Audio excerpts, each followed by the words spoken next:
Shout out to my homie Keys, Xavier Keys, on the vocals on this. Okay.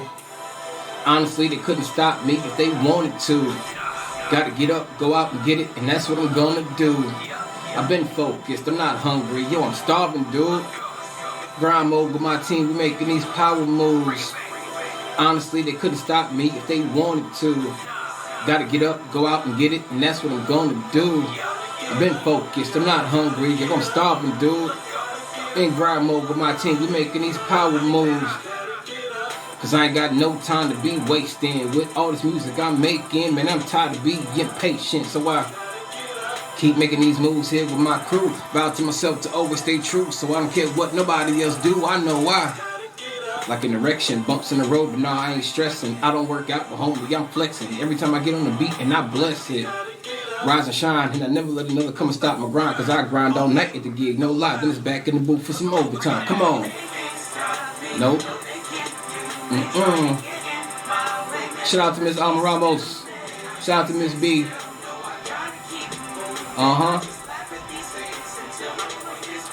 I said, hey. My mom told me to get them, so I don't care what y'all say. I just keep grinding. Yeah, I stay working, cause it's, you know, I said, that's right. In the lab with a pen and a pad, let's ride. Make it look so easy, don't it make y'all mad? One thing I know, one thing is certain. I can't stop, won't stop, cause me and my team stay working. One thing I know, one thing is certain. Can't stop, won't stop, on the grind, getting mine, I'm working. No sleep. Spit heat, killing these tracks, and I'm not gonna stop till I'm up on top where I'm supposed to be. Everywhere I go, I scream SP. We're more than a crew, we're your family. Working trying to get a couple Grammys, G, have them sitting on top of the mantelpiece. Thank God. Go hard, they just mad cause I'm on my job. But where I'm from is to the ground to starve. Starving, I just can't do it. Not having it, unthinkable. So I turn in to stretch arms strong, and now I can reach the unreachable. Let's go. Hey, trying to. Yo, I said I can't sit still. I just laugh at y'all haters. Cause, yeah, hey, mom's told me, so I don't. Let's go, I just keep. Yeah, I stay. Cause it's, you know, I said, that's right. In the lab with a pen and a pad, let's ride. Make it look so easy, doesn't it make you mad? One thing I know, one thing is certain. I can't stop, won't stop, cause me and my team stay working. One thing I know, one thing is certain. Can't stop, won't stop, on the grind, getting mine, I'm working. Don't ever let anybody tell you that you can't get what you want. Whatever you dreaming for, you get out there and you get it. You make it happen. Never mind the haters. Real spill. Cause all day, always, get them. Yes sir. I'm grinding. Stay working. Hey, I said that's right. In the lab with a pen and a pad, let's ride. Make it look so easy, don't it make you mad? One thing I know, one thing is certain. Can't stop, won't stop, cause me and my team stay working. One thing I know, one thing is certain. Can't stop, won't stop, on the grind, getting mine, I'm working. Gotta. Rise and shine. Pour yourself a cup of coffee and tune in to Good Morning Aurora. News, weather, and really cool interviews. Monday through Friday from 8 to 9 a.m.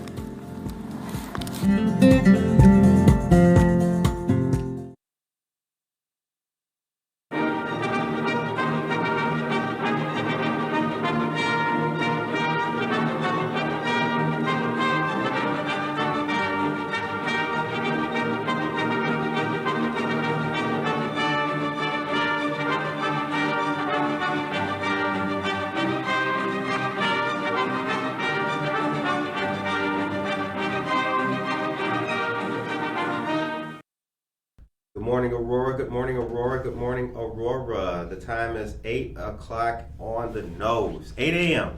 on the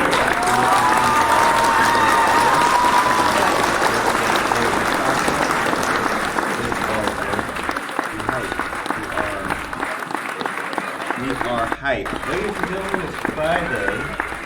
We got a lot of things to talk about today on the news. I've got updates from a lot of places, including Temple, Benai, Israel as well.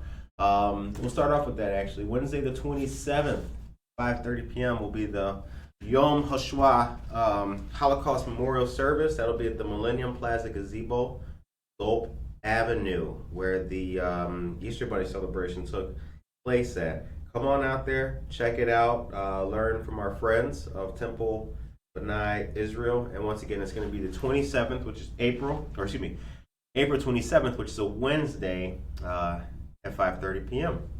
So get ready for that. Monica, how you feeling? I'm doing good today. Good. All right. Oh, scratch that up, DJ. Remix.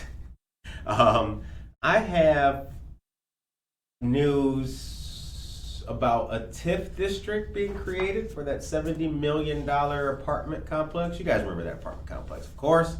DAC developers. We got news about that. We got the news about Mundy Park and some news about Advocate Northwestern Hospitals as well.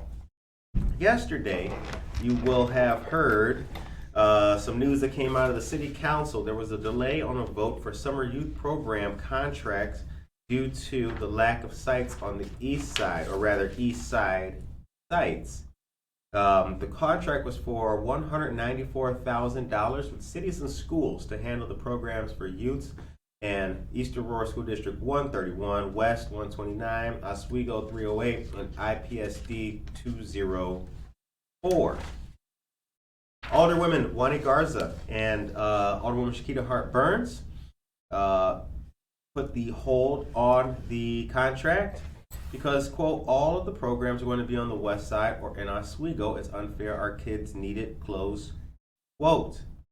Now, according to Mr. Simon Rodriguez, the city's youth services manager, he said cities and schools has strong partnerships with the various school districts as well as many youth-based organizations. I myself believe that we'd like to see representation of the east side in all of these matters and these endeavors.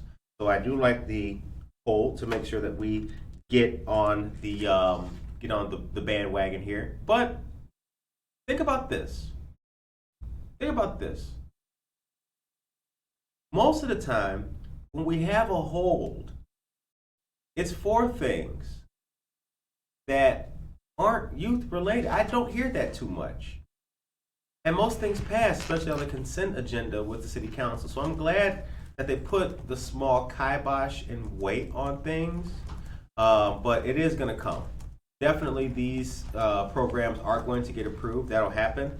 So hopefully they're taking a look at things and going back and reading and checking, make it like Santa Claus, making a list, checking it twice, and getting some east side sites on there.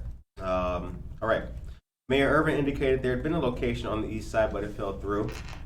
Reacting to the request from the alderman, he said city staff would provide the city council a comprehensive list of locations for all city summer programs. According to Alderwoman Hart Burns, that list should include all youth programs, including what the Fox Valley Park District is doing. Time is 8:04 a.m. All right. Tracy Duran, friend of the show, hipped a brother to a story that was in the news recently, and I want to highlight this. Aurora City Council has voted to take ownership of displays for the Festival of Lights. The City of Aurora and the Aurora Rotary Club Foundation are set to exchange ownership of the thousands of lights that make up the annual Festival of Lights celebration in the city. Now, ownership of the lights would be to the city, which would take over the seasonal festival. The Rotary Club of Aurora has been around for almost 100 years. And for the past 15 years, It has organized and hosted the the Festival of Lights at Phillips Park. The city helped out. Phillips Park is a city park. The festival traditionally runs the day after Thanksgiving through the day after Christmas and attracts thousands of holiday visitors a year. While the event is free, volunteers have, over the years, stood at the end of the event with buckets collecting voluntary donations. The Rotary Club has donated more than $500,000 of its proceeds from the festival to nonprofits in the Aurora area. They've also donated thousands of hours of time to organizing the event, including setting up and maintaining the lights. But finding volunteers has become tougher and tougher, and Rotary officials asked the city if it could take over the event. Mayor Irvin announced at the State of the City address that the city would assume the responsibility. Now, you remember that. Y'all remember that part, right? You guys watched the State of the City address. It was really good. Chief Executive Mr. Oh, wait, I'm tripping. Scratch that up, DJ. That's not the one they was watching. You guys talking about the other? Oh, the other one. Okay. Okay. So anyway, Alderman voted to take over the physical stock. Rotary distributes funds to maybe 30 nonprofits. Hope we will take strong consideration into helping those same organizations. And that's from Alderman Ed Bugg of the 9th Ward. Okay. So, Festival of Lights. Now, I know spring is upon us and summer is closely coming, so we're not going to be in the mood or the seasonal time for Festival of Lights. But when the Festival of Lights happens, please take part in that and realize that ownership has changed. Okay, now, here's the next thing I'm going to talk about before we get to the highlight of the day.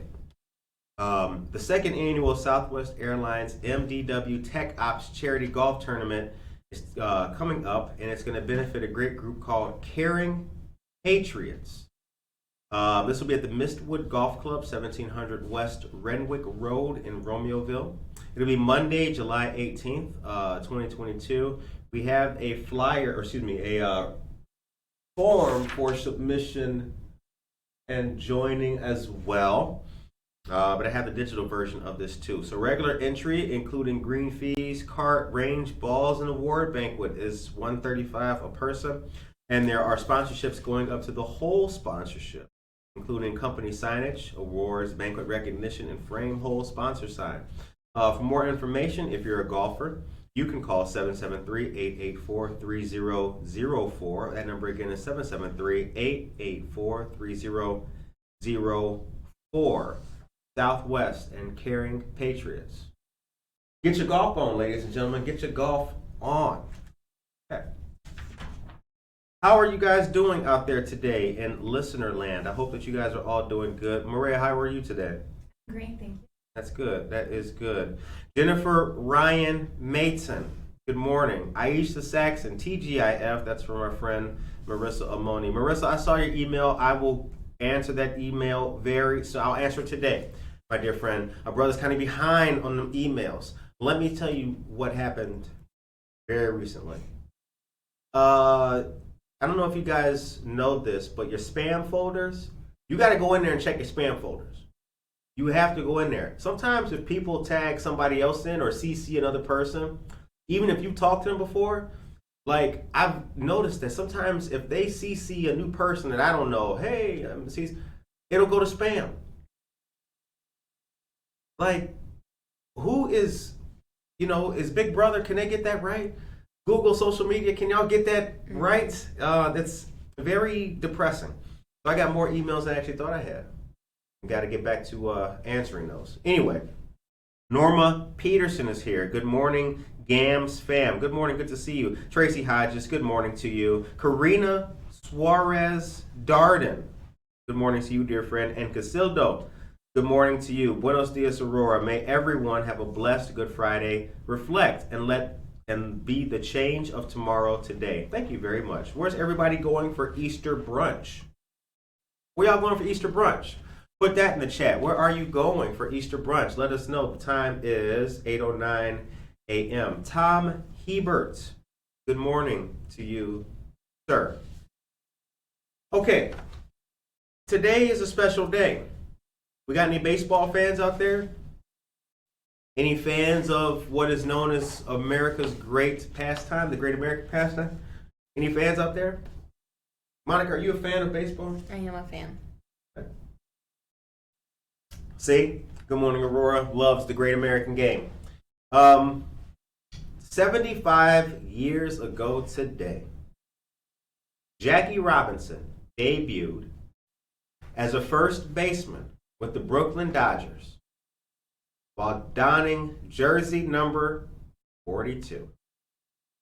He stepped out into the bright lights of the stadium in front of a crowd at Ebbets Field. The crowd numbered more than 26,000 people.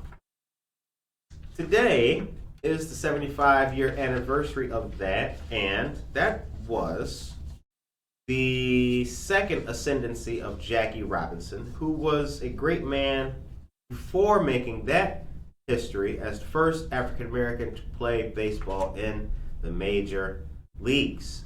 According to the commissioner of baseball, Mr. Rob Manfred Jr., he said that Mr. Robinson took the field under incredibly challenging circumstances and unimaginable pressure. Through his courage, character, skill, and values, he brought well-needed change to our game and advanced the civil rights movement in the country. Jackie Robinson passed away on October 24th, 1972. However, David Robinson, who sits on Jackie Robinson's Foundation Board of Directors, reflected on growing up as the youngest in the family. In an interview, which debuted on ESPN, Jackie, to me, interesting. Manfred said it's a top priority, to honor the National Baseball Hall of Fame inductee and recognize the impact that Jackie Robinson made. In 1997, the league retired his iconic jersey number, and the Major League Baseball, MLB, acknowledges April 15th of each year as Jackie Robinson Day, dating back to 2004. So, the annual is worn by on-field personnel. It's a popular way for teams to pay homage to the trailblazing athlete, a tradition that started in 2009. Jackie Robinson's Day is the day where Major League players, coaches, managers, and umpires will wear number 42 in Dodger blue. Absolutely wonderful. The time is 8:12 a.m. Dora Sanchez Soto, good morning to you, dear friend. Good to see you. Dora, you know what? I was just in McCarty Mills. I saw you there, actually, that day. Duh, right? Now, McCarty Mills, I don't know if you guys know this, but they have great food there, too. We have a friend named Christian of Rockin' Taco and Rockin' Ramen. I had a Cubano sandwich. It was very good. I'd love to have another one right now. But I took home a couple of brewskis. You can buy like the 4-packs there. And there's a blueberry one that you guys have there right now, Dora. I don't know if you know the name. It's like blueberry something. It was absolutely delicious. So next time, instead of getting a mix and match pack, right, I'm going to get just 3 of the blueberry ones. Hi, everybody. We're on camera. That's right. Yes. Hello. How y'all doing? How y'all doing? How y'all doing? All right. Monica, Yes. would you please take us to a commercial? Thank you. Oh, me? Yeah. My bad. You're good. Good morning, everyone. Here are your local headlines. Real news, real people, real stories, 100% Aurora. Don't forget to please subscribe to our YouTube channel to stay up to date on all of our content. There you can also watch all of our interviews and receive notifications when we go live.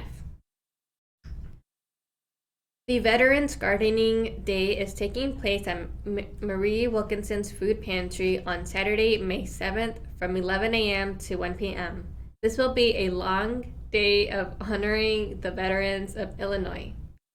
Also, this will celebrate House Bill 2894, designating the first Saturday in May as Veterans Gardening Day. See the flyer for more details, and thank you to all the sponsors for their hard work. A great community cleanup event will take place on the 23rd of April. Join the Fox Valley Park District and the office of State Representative Barbara Hernandez at Gregory Island Park, located at 140 East Indian Trail. There will be equipment and refreshments provided. Registration at the link that I'll be providing is available there. Also, starting the 27th of this month and continuing to the 17th of May, the Disabilities Listening Tour will meet at various locations in Aurora, hosted by the Seniors and Disability Services Department of the City of Aurora. This initiative aims to connect individuals with direct resources. This is a very helpful way to voice the concerns of all members of our community. And you can call 630-256-4636 for more information. Jennifer Ryan Mason. Happy Easter weekend, everyone. All. My sister is flying in from Virginia. Let me know if there are any must-see or do things for a teen and adults. Anything going on for teens and young adults this weekend? You guys can let us know. I would say Jennifer Ryan Mason may be worth it too. Stop in. Maybe the Live Teen Center is open this weekend. I don't know if they have drop-in hours. I'll look on their Instagram real quick. But go there, shoot some pool. They got a recreation center there. It's a nice place. Okay. Next things next. Anna Sierra, good morning to you. And Callie Sorg, good morning to you, Callie, as well. Angelica Guzman, good morning and good to see you, dear friend. Angelica Guzman is our talented friend of ADS, Alarm Detection Systems. What's the S stand for? Services? Systems? System Services. It's definitely an S. Okay, listen to this.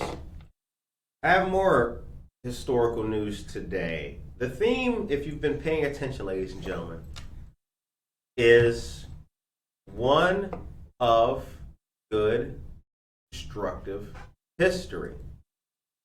75 years ago today, history was made. And yet, the things that happen still reverberate. The word of the day is reverberate. Thank you. Reverberate down through time. Remember, the best time to plant a tree is today or 10 years ago. Read a great editorial about a great man. I want to share this with you guys. I'm not going to read a lot of it. It is slightly windy, but I will read to you what matters most. Aurora, holy cow. Messed it up. Oh my God. Scratch it. Scratch it up. All of it. Slip it up.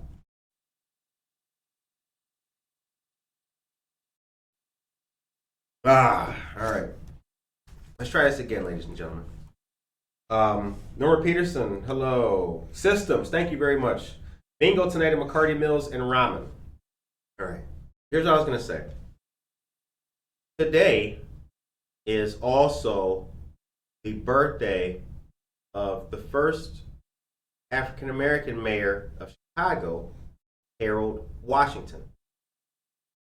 A century after his birth, the legacy of former Chicago Mayor Harold Washington offers much for the city he once governed to celebrate and, looking forward to, contemplate. Although he is most widely remembered as the city's first black mayor, the diverse makeup of the memorial crowd at his Harold Washington Library Center symbolized another legacy, the diverse coalition he rallied in order to change not only the city's mayor, but also its politics. Change. We gave this to you, but this was something different. This was sports, right? Sports, politics, change. That is the theme. It continues. It wasn't easy. Winning Chicago's Democratic mayoral primary was a historic first for a black man in 1983. Washington's upset victory in a three-way Democratic primary race against incumbent Mayor Jane Byrne and future Mayor Richard M. Daley triggered a racially charged backlash. Overnight, the city's moribund Republicans, excellent use of that word, rallied behind a long shot, Bernard Epton. He was an Illinois House member from Hyde Park. Racial code surfaced most ominously in his campaign ads that urged voters to vote for Epton, or it was too late. Even after he won that contest, he faced the council wars from a block of 29 mostly white aldermen who blocked his agenda as rigidly as the partisan gridlock that ties up Congress today. He won a second term the following year, but that was cut short after a fatal heart attack in his office at age 65. But he left a legacy of other achievements that changed City Hall's relationship to the neighborhoods. He opened the first office of Latino affairs. He opened new opportunities in hiring and appointments for diverse Chicagoans. He pushed for ethics codes and tenant protection laws, as well as collective bargaining rights and opportunities for minority-owned businesses to get their fair share of city contracts. And we talked about city contracts before. You guys know that. How is it that the same people keep developing the same buildings and the same, there's 20 construction companies here. Why do they keep picking ABC Construction? It goes on. He also won friends and impressed doubters with economic development and planning initiatives for long-neglected neighborhoods, including, as he proudly pointed out, in areas that had voted against him. His reputation spread beyond Chicago, as President Barack Obama would attest to years later in accepting the Harold Washington Award from the Congressional Black Caucus. I originally moved to Chicago in part because of the inspiration of Mayor Washington's campaign. For new generations, Washington offers a model of politics that Otto von Bismarck famously called the art of the possible. For those of you who do not know, Otto von Bismarck is the man who unified and created what became Germany after the Franco-Prussian War in 1870. Heavy shoes to fill, but change is the theme, and that's how those shoes were filled. So today is the 100-year and the 100-year birthday of the late Mayor Harold Washington, a man who my dad loved. He loved Harold Washington. Harold Washington, all over the He's the greatest man that ever lived. That's awesome. But then again, that's because my dad and my parents come from an era of people who never thought they would see a black president. So Harold Washington to Michael Rayford. Is Michael Rayford in the chat? As y'all, it doesn't have to be a Michael Rayford. Norma Peterson. We know this, right? Representation. What have we talked about on this show before? Representation. Do the people look like me? Can I make it to that level? Can I myself see myself occupying that spot someday? Representation matters. And Harold Washington and Jackie Robinson are two great examples of change, long-lasting change, and making a positive history. The time is now 8:24 a.m. Michael Rayford, good morning. Yes, you're here. You're here. Good morning to you, Michael. I love you, man. Michael Rayford worked for PBS for a long time. Joe Jackson is here. Good morning. Jennifer Ryan Mayton. I went to Harold Washington College to finish my degree. Jennifer Ryan Mayton. Absolutely awesome. Renee Cruz. Good to see you. Leo Zarco. Good morning to you, dear sir. All right. Now that I really wanted to, Maria came in and was like, how you guys feeling this morning? I really wanted to talk about that this morning. I really did. I was happy to highlight those two stories this morning. That really made my day. And I did that for all of our parents out there. Because right now, Then I'll get to what I got to tell you about. Because here's the thing. Right now, somewhere, there is somebody's dad or their tío or whoever who's thinking, man, if we could have the first Latino whatever. Right now. It may be another 20, who knows? But someday, some Latino house, some kid is going to be like, who's that guy? And his dad's going to be like, that's the first Latino mayor of Chicago, or whatever. That's the circle of life. Okay, so here's something that is very important to tell you guys about. Shout out to our friends of Kane County judges. Renee Cruz, I just saw, how about that? I just said your name, Renee Cruz, and this isn't necessarily about you, but you are a judge, so this is your good work. There's a discussion going on. It's called Worries of the World Wide Web. Judges are talking to students about real-life consequences for the misuse of technology. Now, I asked Liz yesterday. I asked a few people. I asked Anodyne Solutions. I've asked a lot of people about is social media helping or hindering discussions, work, and the things we do? It helps a lot of people, but it does have some consequences. The misuse of technology can lead to criminal charges, a permanent record, or in the most extreme circumstances, loss of life. Those issues are addressed in a statewide program developed by 2 Kane County judges that is returning this year after a pandemic pause. The hour-long presentation, Worries of the World Wide Web, is geared toward middle school students and takes an eye-opening look into the potentially criminal and sometimes devastating after effects of cyberbullying, electronic harassment, and what have you. The origins of the program came from concerns middle school teachers shared with Kane County judges Susan Bowles and Clint Hull about the harmful repercussions students were dealing with because of social media.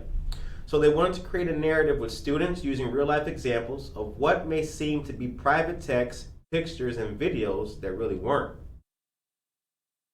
The students are confronted with the reality of how their actions could land them in the court system no matter what their age, and what that could mean for them later as adults. What students need to understand is the moment they press send on social media, they lose control over what they just sent. The text or picture, which they thought was private, can be forwarded, posted, and or shared with anyone on the internet. The end result is that, quote, private picture or text just became available to everyone online. According to the Centers for Disease Control, suicide is the third leading cause of death in younger people ages 15 to 19 years old. In 2016 and 2017, the Illinois Judges Association worked with Judge Bowles and Hull to expand the program statewide. This is only the third program sanctioned by the organization for use statewide. In April, the program will be presented to students at Geneva Middle School South on April 21st and Geneva Middle School North on April 22nd. Worries of the World Wide Web, an eye-opening program about the real-life criminal consequences when kids hit send. Yikes. The time is 8:28 a.m.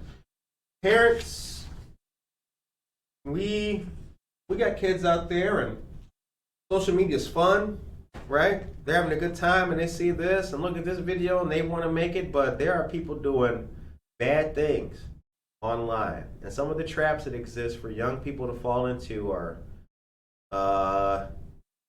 criminals come up with something new every single time. Every single time they're on all these apps. The Kane County Sheriff's Office and the FBI just yesterday, working with the Regional Office of Education, I believe, had a youth cyber crime discussion yesterday. Talking about the things that it takes to identify abuse in young people. All right, the time is 8:29 a.m. Well, with young people on social media. All right. So Aurora's looking at a $56 million bond issue. And this is a brand new story which debuted just yesterday. All right. This bond issue will fund capital and economic development projects and refinance existing bond issues. Aldermen on the Finance Committee this week recommended the bond issue which Chris Minnick, the city's chief financial officer, said would not be paid back by property taxes. I like that. He says, quote, "It will be paid out of other revenue. We intend to abate the tax levy on this." I like how you got that out the way now. Like, I know what you're thinking, but we're not going to raise taxes on your property. Good luck. Generally speaking, the bonds would pay for about $16 million in 22 capital projects already budgeted in 2022. About $21.5 million in refinancing 3 existing bond issues, and about $12.2 million in payments the city is committed to involving economic development projects in 2022. The remainder of the money raised would pay for the issuance of the bonds. The economic development projects include money due on some of the bigger redevelopments going on throughout the city, including the Hobbs Building, the Kraft Urban Building, the Terminal Building, the Keystone Building, and the former West Aurora School District Administration Building at 80 South River Street. That's across street from LTO. It also includes $3 million to DAC developments. Oh, they coming up next. Let's read that again. It also includes $3 million to DAC developments, which is building the apartment complex along North Broadway on the east bank of the Fox River downtown, and $5 million towards work on Bilter Road, where the city bought and tore down 5 properties. The biggest capital projects and the money budgeted toward them include $7.5 million towards the combined maintenance facility, $1 million towards fire station number 13, $1.8 million towards relocating fire station number 4, $1.8 million toward buying a ladder truck, and $500,000 for improvement to the Stolp Island parking deck. That could use a little bit of work in some little corners of it. The existing bond issues to be refinanced would be the 2012 and 2013 bonds issued to help build the new Aurora Public Library at River and Benton.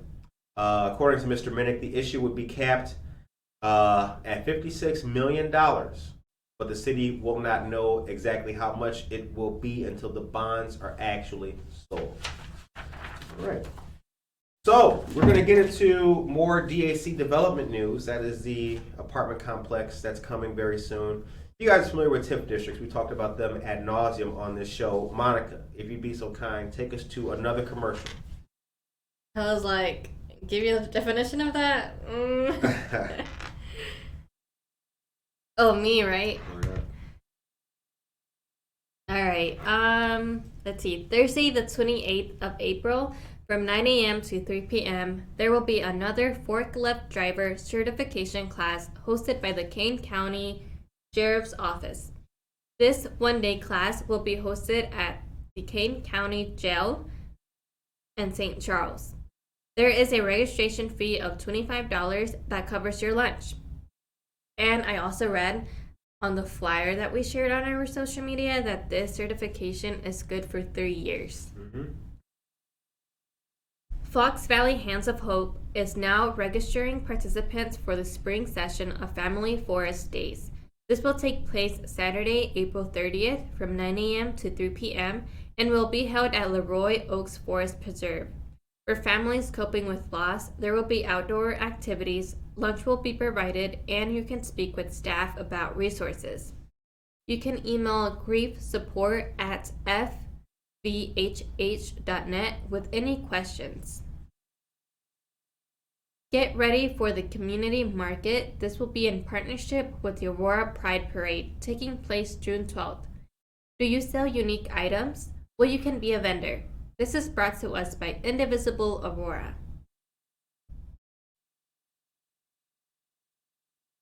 Wednesday and Thursday, April 13th and 14th, which already passed. So I am no longer reading that piece That of was the news. neighbor project part? Yeah. Yeah. But the Village Food Pantry is open at Village Baptist Church to anyone in need. Village Baptist is located at 515 South Frontenac Road. A photo ID is required, and the pantry is open the second and fourth Friday of each month from 9:30 a.m. to 11 a.m. And you can come as early as 8:30 a.m. and enjoy coffee and donuts. Join for Sunday worship as well. For more information, feel free to call 630-851-4120. That's right. Okay, now here's something that's coming up on Saturday the 30th. Good Morning Aurora will be at the Moms for Moms vendor event nonprofit pop-up celebration.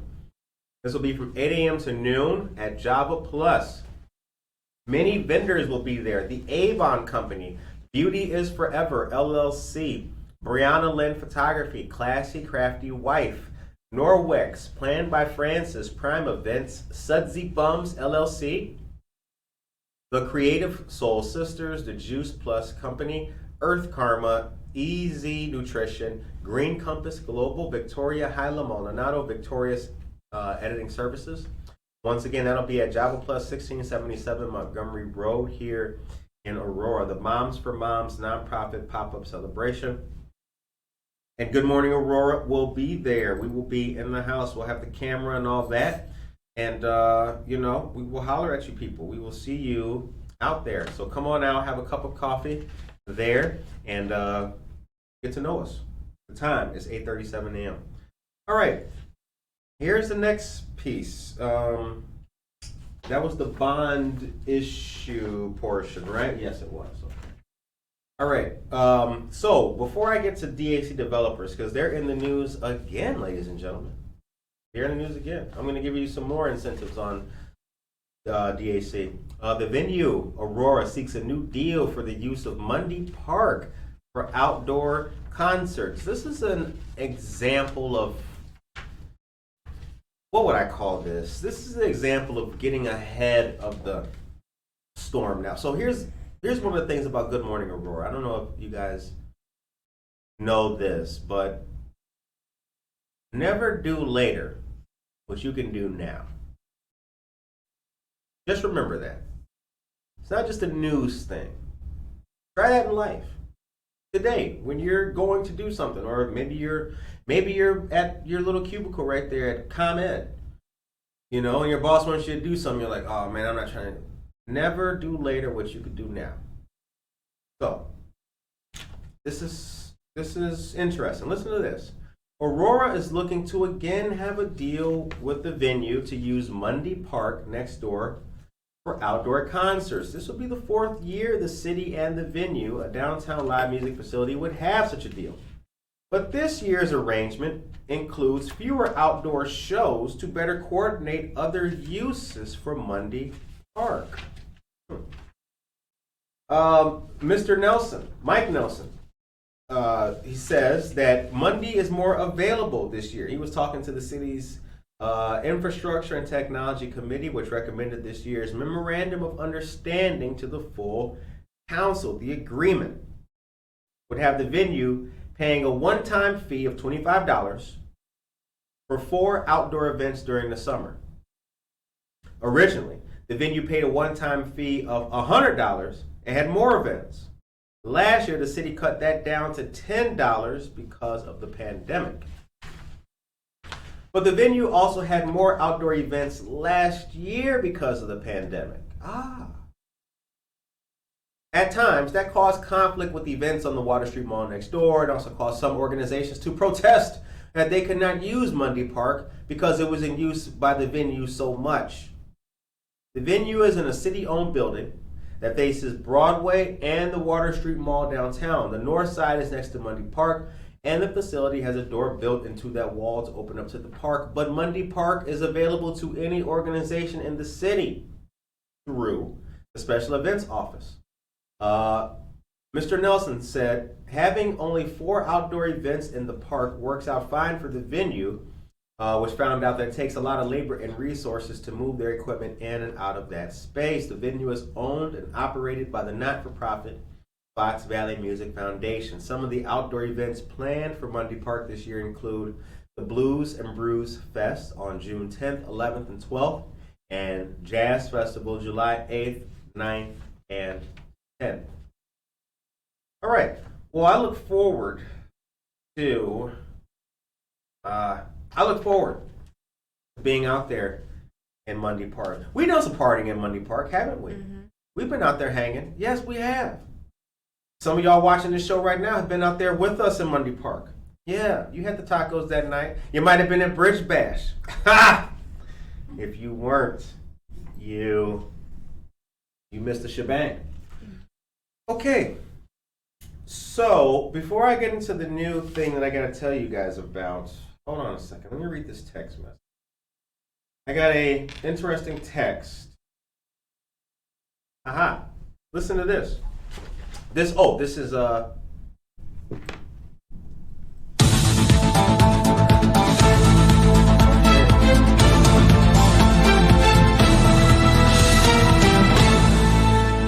in the old school days of news, breaking news still meant like the editor had to give it to you. We got cell phones now. I can get breaking news anytime. Bing! Curtis, can you mention this? Yes, I can.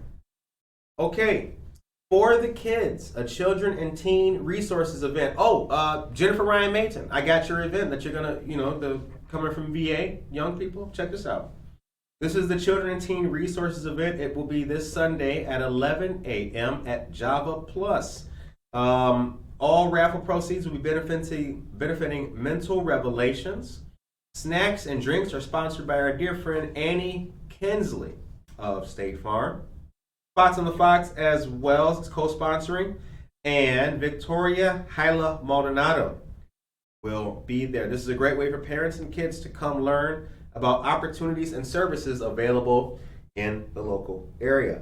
ACT and SAT test prep, teen life coaching, homeschool specialists, tutoring, entrepreneur opportunities for youth, career coaching, counselors, children book authors, and youth publishing opportunities. I mean, what more do you need? Coffee. It's going to be at Java Plus. So that looks like a really good time. I hope that you guys have a good time out there. All right, the time is 8:42 a.m. Let's keep going here. Raffle prizes, please. Yes, Jen, Monica forgot the shirts for the raffle prizes. So Monica will reach out to you and give you the shirts so you can have them. The time is 8:43. Saul Olivas, have you heard of the Dominican Literacy Center in Aurora? Thank you for that link, dear brother. I have heard about them. They've been around for a while, right, Saul? Good morning to you, Tracy Duran, as well. Renee Cruz, we've taught WOW to students, community groups, church groups, etc. in English and Spanish. Thank you very much. WOW is an acronym for Watch Out for the World Wide Web. Dora Sanchez Soto, we need Latinos in leadership in Aurora schools and business organizations. I know we have them, but we need stronger leaders. And Maria Chorito, good morning to you. Okay. So, here's the thing. Okay. Now let's get down to some more development news. The City of Aurora, just this week, officially announced its intent to develop a tax increment financing district, TIF district, as an incentive for a $70 million apartment development on the east bank of the Fox River downtown. Aldermen officially adopted a resolution making the announcement that the eligibility study report, as well as the redevelopment plan for the project, are now available. Okay, you following along? Let's go.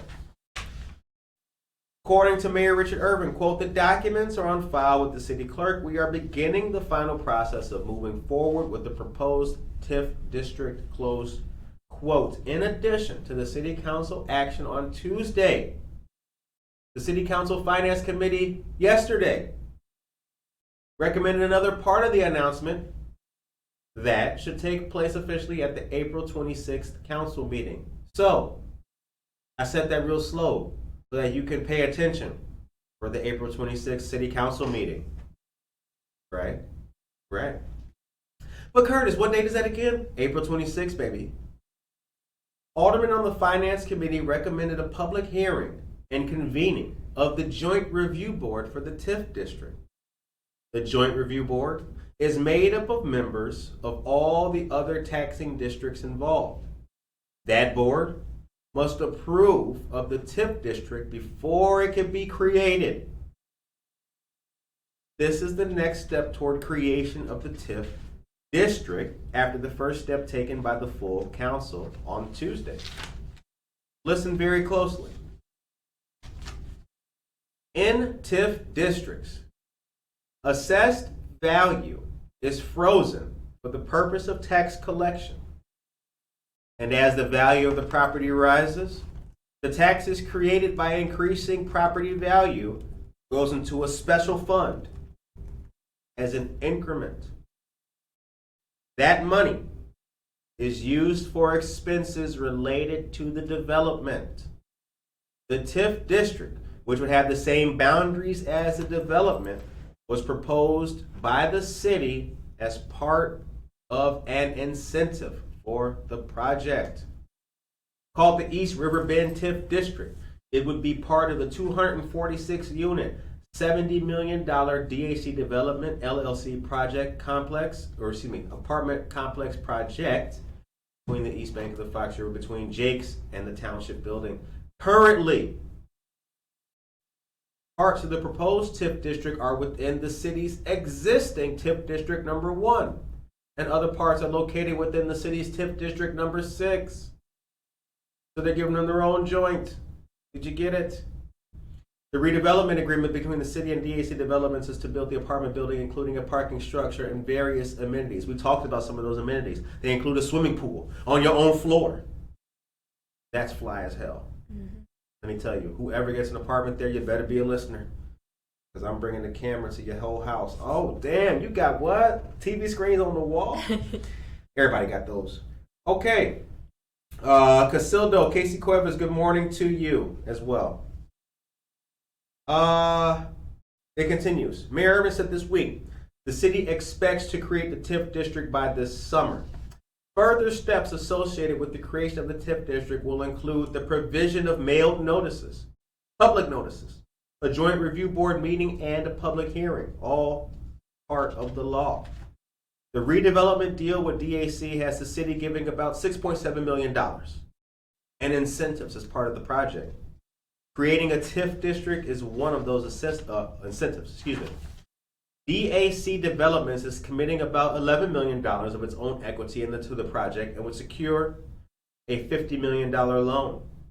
According to the development agreement, the city would give DAC Developments a $963,000 forgivable loan upfront and about another $2 million in 2022. Time is 8:48 a.m. Okay. Lots of development news. Our city is coming back, ladies and gentlemen. Our city is coming back. But here's the thing. So that's housing. We got housing coming on the west side, on that side of the river. But as some of our colleagues and fellow community partners have asked, and even sent me emails after the show, Curtis, is any of that going to be affordable housing? It doesn't look like it. It doesn't look like it. So our desire to see affordable housing continues. We will report that in due time. But now I have some news. I'm not going to call it bad news, but this is it's not good. Monica, take me to a commercial. I have a blueberry muffin here, ladies and gentlemen. The thing about doing this, here's what's tough about doing this job. People always ask, Curtis, what's the hardest thing about your job? The fact that if I take one bite of this good ass blueberry muffin, I won't be able to talk while I'm chewing it. So I have to literally have Monica take us to a commercial so I can eat. And I can taste the flavor. I want more of it right now. I know, sad as hell. Sad as hell. Monica, take us to a commercial. No, I'm just playing. All right. So listen to this.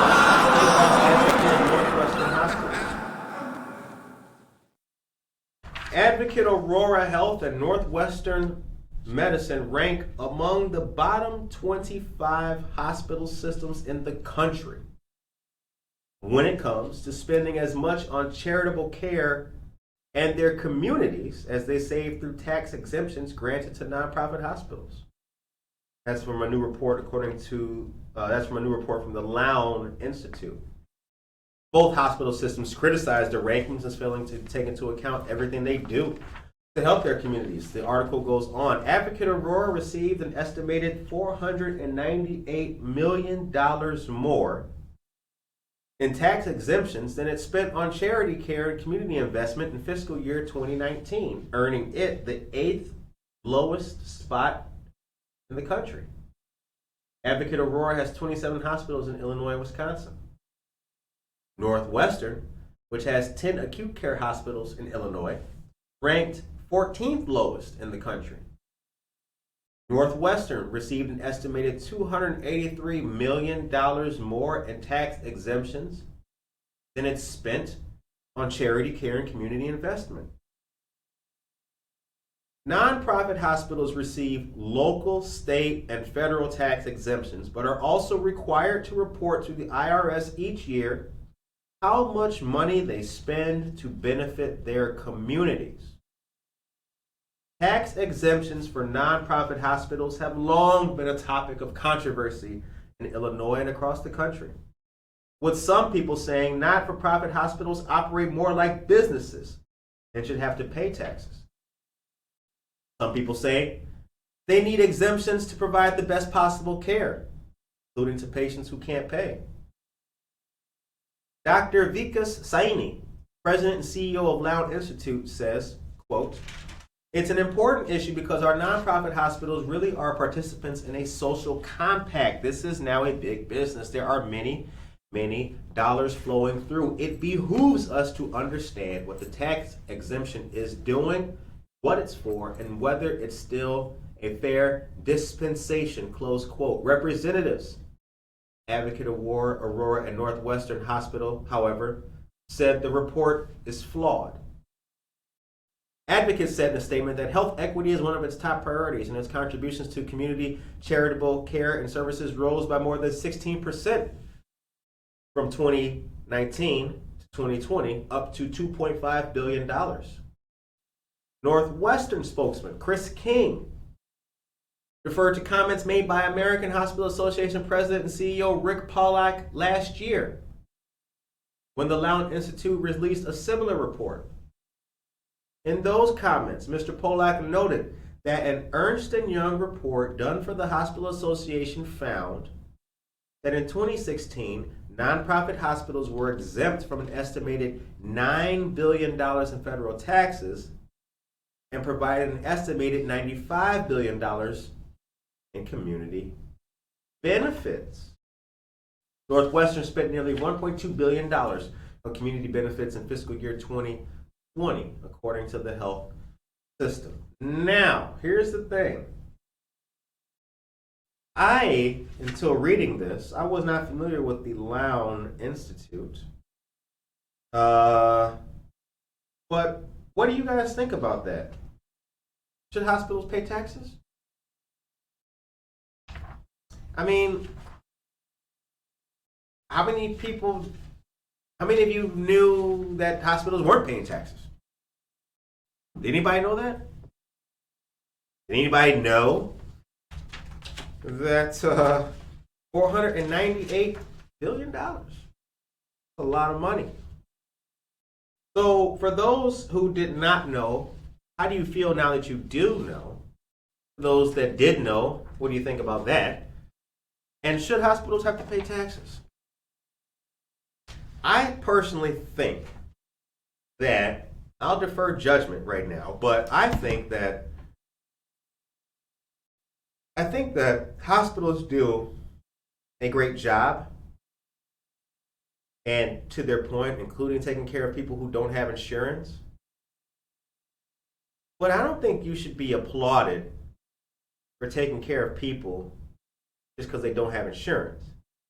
I mean, I think right? I mean, maybe that's just me. Maybe I'm just naive. Sure, I don't work in the industry or insurance. But, to say, for your answer to be, well, hey, I mean, we take care of people that don't have insurance. That's not really the biggest, right? If you're doing your job, right?